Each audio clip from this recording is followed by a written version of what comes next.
You know there's a good reason we're going really fast in this little boat.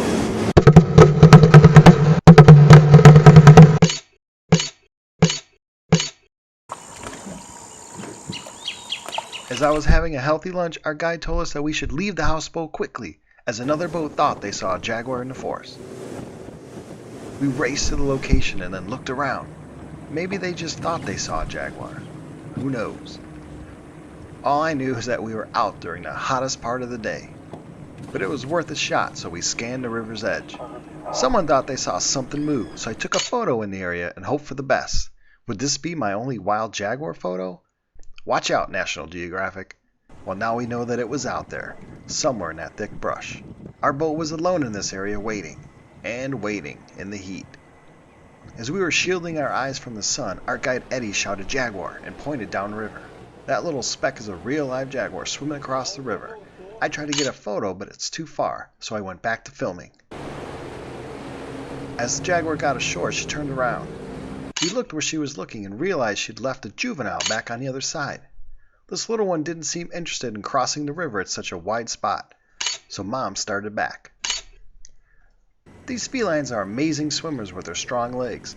After all, jaguars are capable of killing a caiman weighing a few hundred pounds and swimming against current and carrying up the bank so they can eat it back on shore. This one was simply swimming to get back to her little one.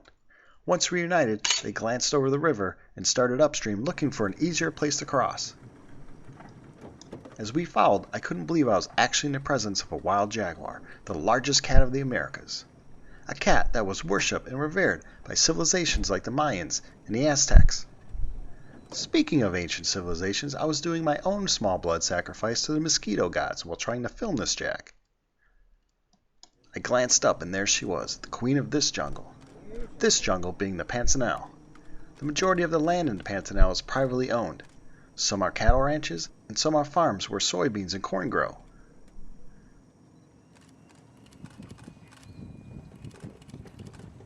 The female walked up to meet with her cub.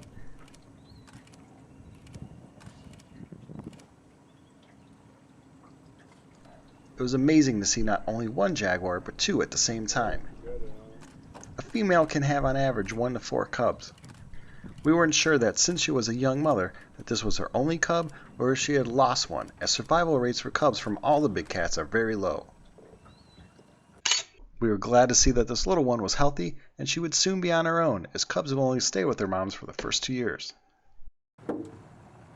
This caiman wasn't alone watching the jags, as there was now a large crowd of boats around us.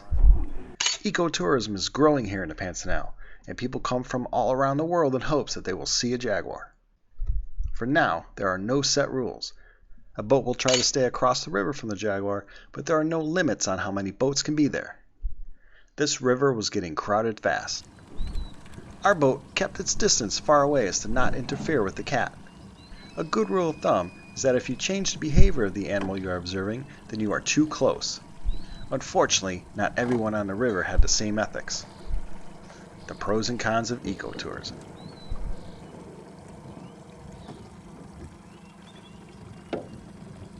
I tried my best to get a few good shots with my camera as she came into a clearing.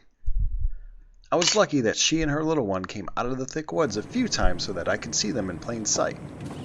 As you can see how hard it is to lose sight of them and how effective those spots are at blending them into the forest.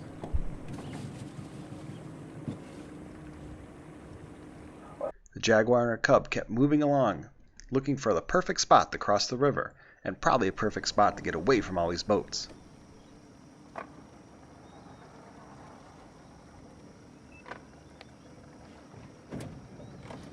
Our boat was happy to leave them be and go into the night appreciating the fact that we got to see a jaguar.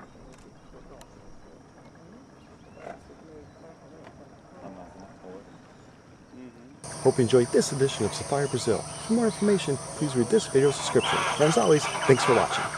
Obrigado.